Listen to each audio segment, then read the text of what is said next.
Before watching the video, make sure you subscribe to our channel and hit the notification bell so that you don't miss out on some amazing content from the Spotlight. There's a famous quote which says that to win a marketplace, you must first win the workplace. And who better a job can a person do than an HR professional?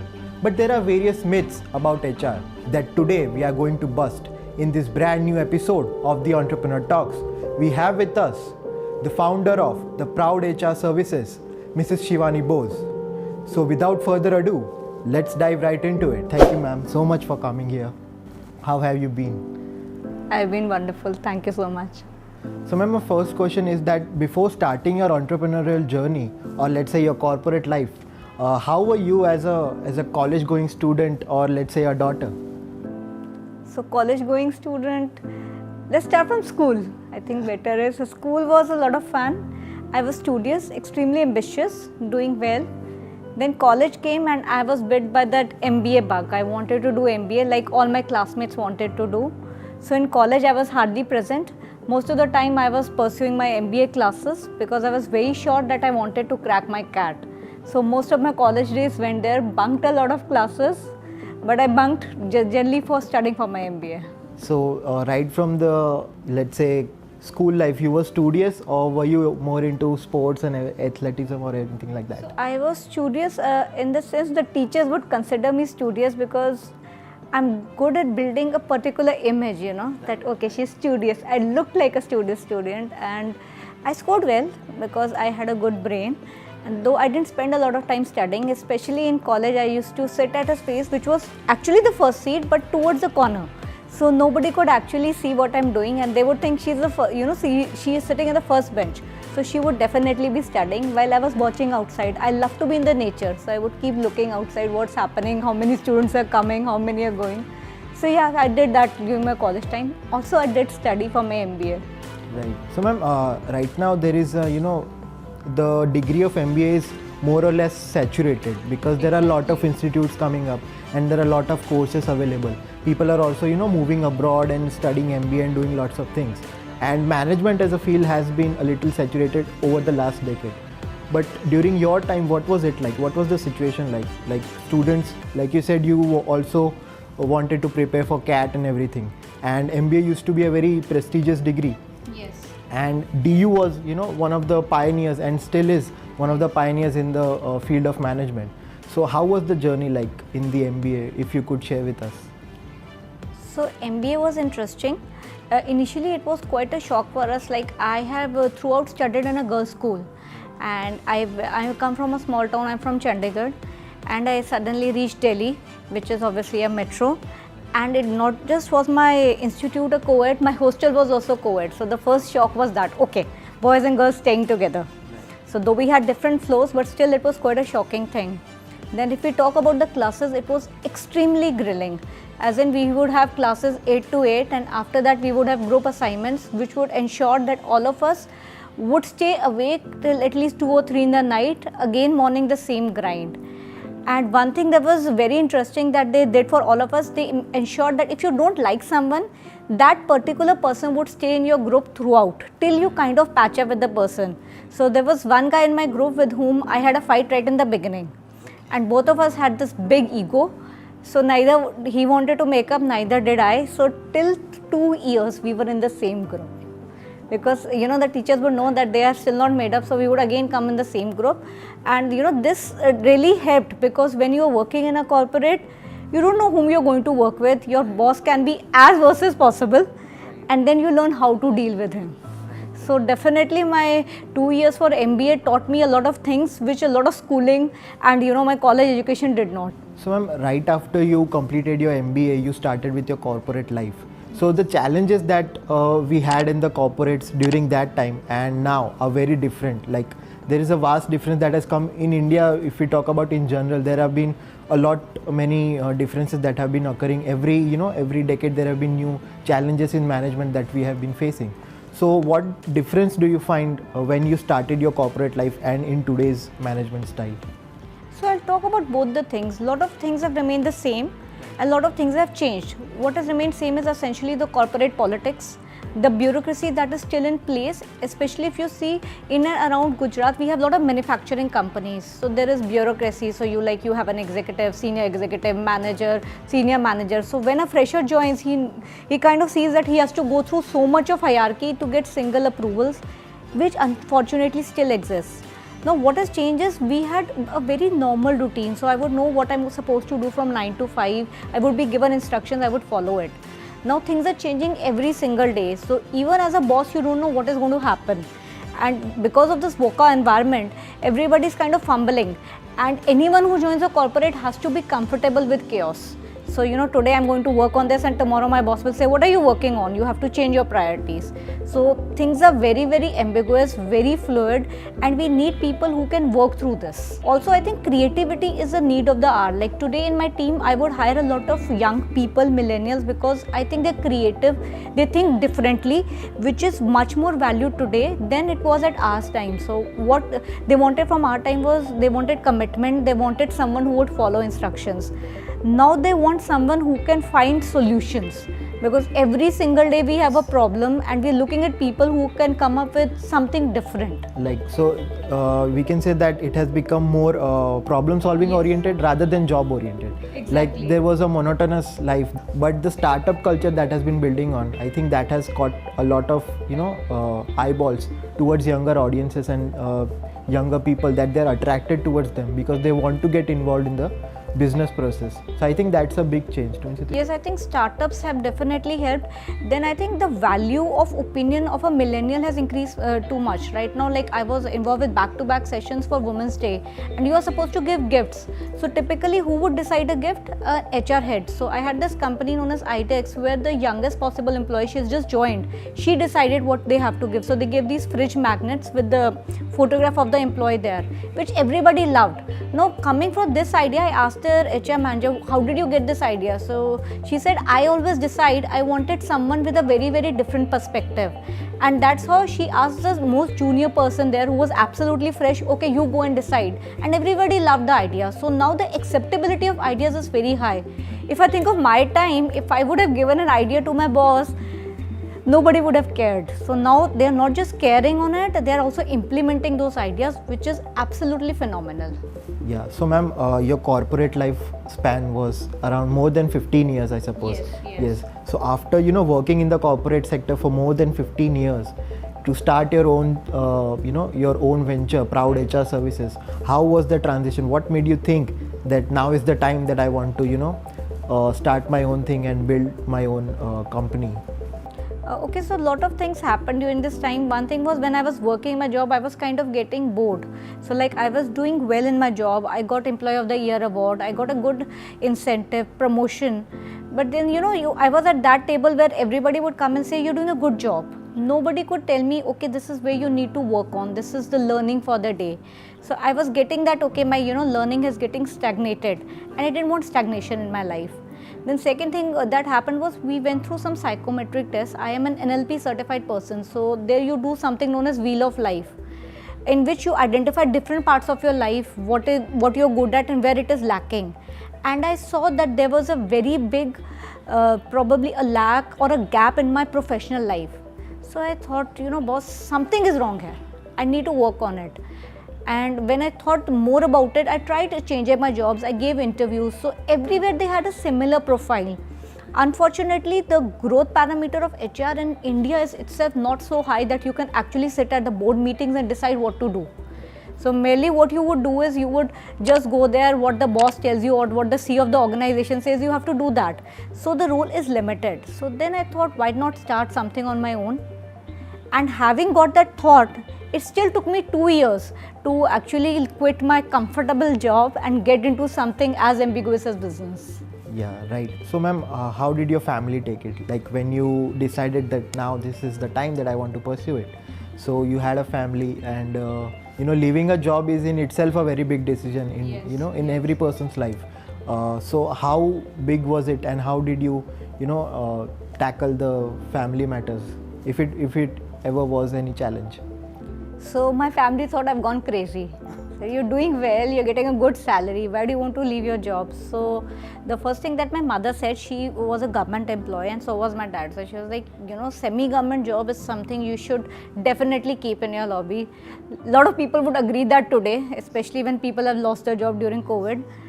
And I kind of understood that, but I still didn't understand it. So, you know, there are times that there are things you're so passionate about that you can't think beyond that. So that is what happened to me. So my husband was also like, you're doing well in your job. If you don't like it, change your job.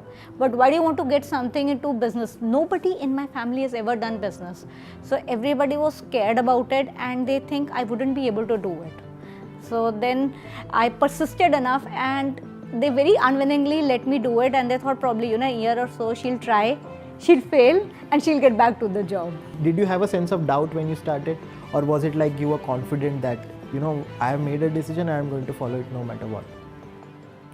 So there was a lot of scare. So unlike the ad, you know, डर के आगे जीत है, there was a lot of scare there. And I didn't know what direction I need to pursue. Plus, when I just started, the GST came into being. So everybody, all the companies that I had associated with or we had agreements, they said, "Ma'am, abhi ruk jaiye. We can't work with you because our focus is on understanding GST and implementing it." So right from starting my work till almost 6 months, I was out of work. So absolutely zero work. I sat home. I kept contacting clients, and it was a very frustrating phase of my life. I thought probably I should give up, but for good or bad reasons I still continued, and after continuing this I have reached so far, and the good part is that the GST department is now my client. That's such a major achievement. Congratulations for that. Yeah. So ma'am, when you started with Proud HR Services, what was your vision? Like, there is something that an entrepreneur sees that is lacking in the current system, and in your case it is human resource. And you earlier mentioned that human resource is a field that has not been, you know, such a major highlight in the economy of India especially. So what challenges did you see, or what things did you see that you wanted to fill the gaps in, when which gave rise to Proud HR Services? So when I was working as an HR head, we were a lot into learning and development. That's my passion. So, you know, and developing employees, and we would talk to a lot of trainers, but they wouldn't understand exactly what I am coming from, what are the issues I am facing. So I felt that I need a person from the industry who has been in my department to understand what I really want the employees to be doing. Lot of time, you know, these trainers would come up, talk big stories, and when you would see actual training, it wouldn't relate to what I was talking about. So what I gradually started doing was, I started designing their modules because I knew they couldn't do it. So I would design the module and say, you go ahead and just deliver it. So what we would do is, we would have a hybrid model where I would also start taking up some of the sessions. So some part I would take up, some part they would take up. I would tell them this activity would work.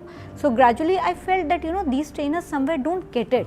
Unless you have worked in the corporate, seen what employees are suffering from, or what is the pain area, they would not be able to work on it. And that is the area that we have addressed by forming Proud HR Services. So like, I have worked in the industry, I typically understand what an HR manager, his problems would be like, what a sales manager problem would be like, what the CEO is expecting from the employees, and we try and bridge that gap. Right. So there are certain myths that are, you know, associated with HR, especially in India. Like when I was in college, most of the people that I talked to, like they told that either you go for finance, either you go for marketing, because there is no scope in HR. Like there is no growth. Let's say even if there is a certain amount of money that you'll get, but there is no growth as such in the field of human resources. So what is that myth all about, and how can we change it? I think that is definitely a myth. When this COVID situation happened, all the managers of the organization, be it operations, be it a plants guy, be it finance, all were just sitting down and waiting for the HR guy to take hold of the entire scenario. So who decided what the protocols would be, how many employees should be in the office, how to get the laptops ensured that they reach their home, how to ensure there is a policy from work from home. Everything was done by the HR department. And once the lockdown opened, again there was a strict, you know, list of norms which government was changing every second day. So they went through it, they've got all the approvals in place, ensured that the employees are safe. And again, if the people start working in the office, a COVID case comes up. Now what to do? All these things were very new for the organization, and all managers were fumbling. We don't know what to do. So they all looked up to HR. and HR is the one who decided, okay, this is what we are going to do.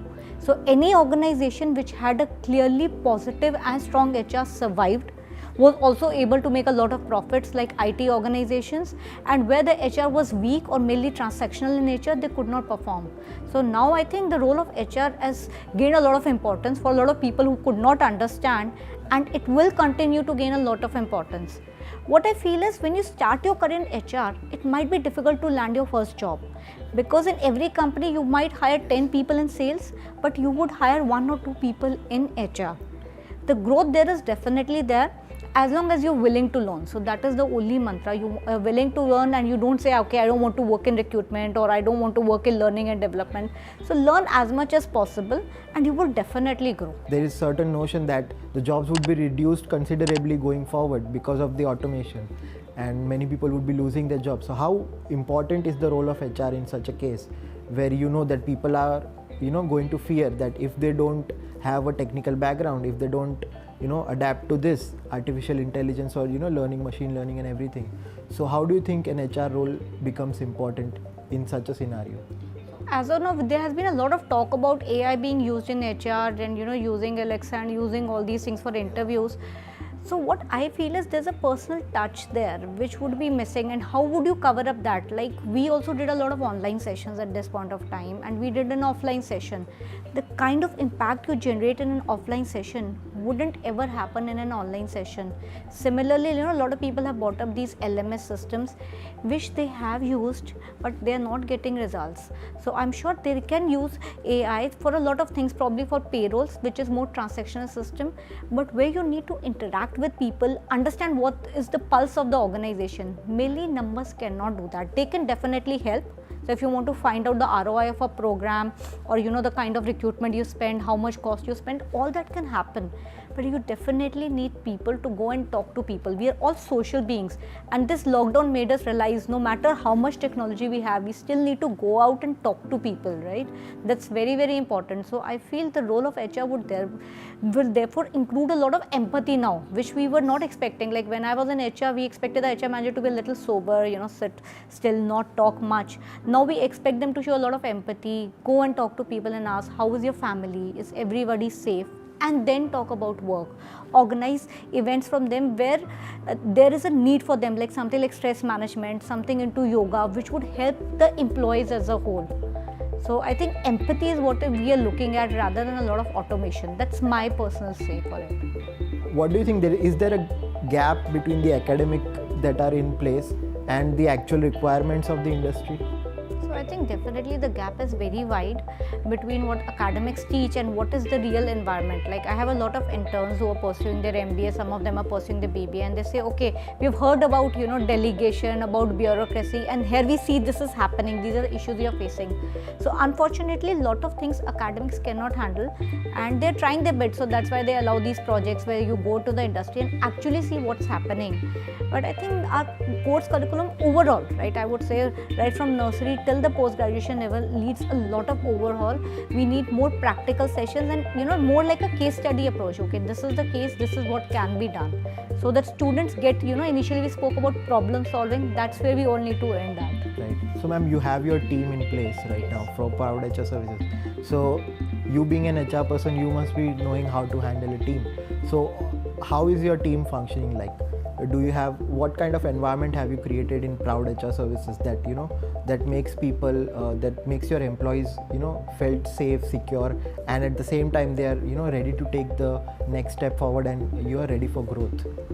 So one thing we started was, I have always believed in women empowerment. So I gave an option to a lot of women who are working with us. So except for one guy who's in Delhi, rest of the team is all women.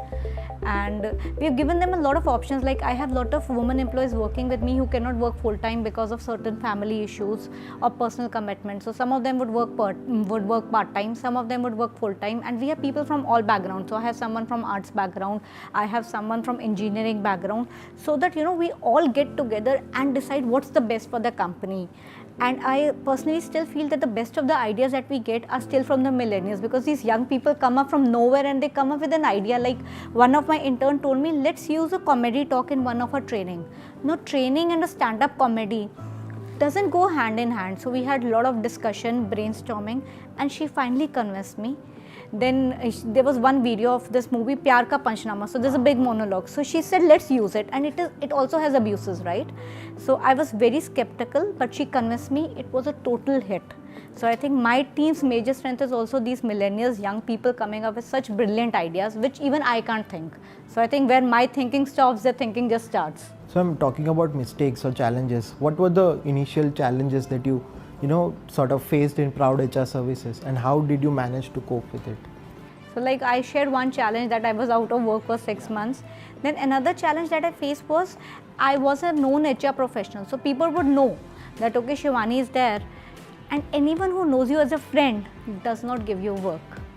And it is not just for me, any professional you go to has faced the same thing. Your friends, if you open a shop today, they will not go to your shop, they will go 2 kilometers away and buy from there. Somehow it's in India, we don't encourage each other.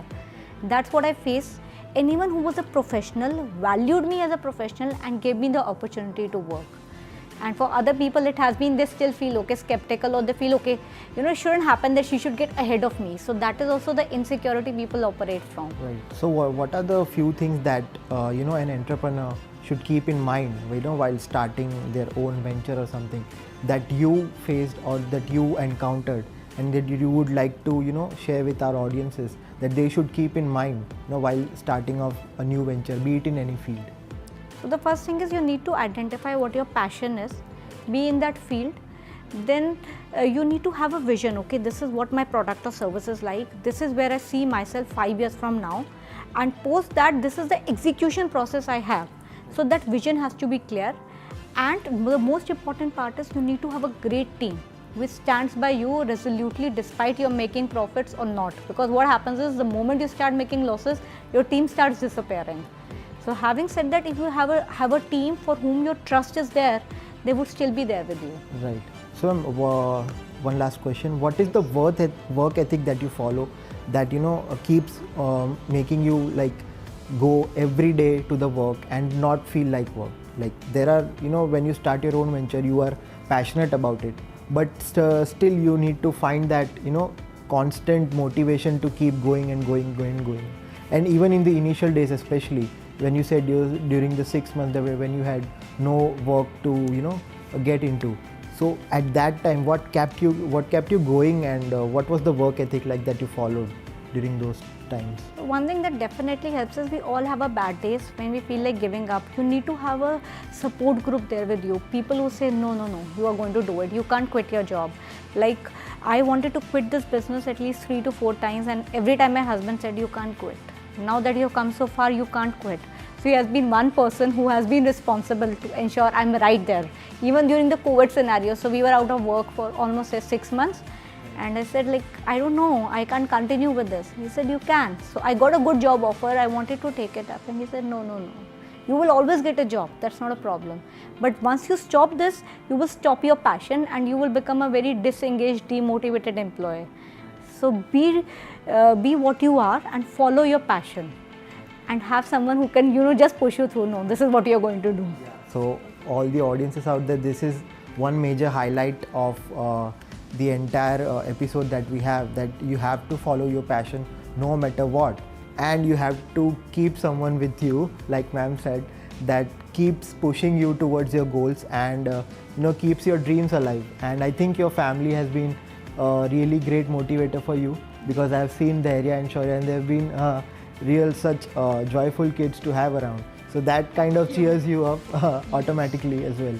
So that will be it for today, ma'am. Thank you so much again for joining with us on this talk show, and I hope all our audiences have gained a lot of knowledge, and they'll certainly gain a lot of experience with these talks as well. So thank you so much again for joining with us. Thank you, Supert. Thank you for giving this opportunity. And any last words that you would like to say to our audiences? So one thing that I have spoken about throughout the session, follow your passion. That is what will make you achieve your dreams. अगर आपको ये video अच्छा लगा हो तो please subscribe करिए spotlight के channel को और अपने दोस्तों के साथ भी शेयर करिए. And don't forget to comment below and tell us which other domains should we cover in our next episode. Thank you so much.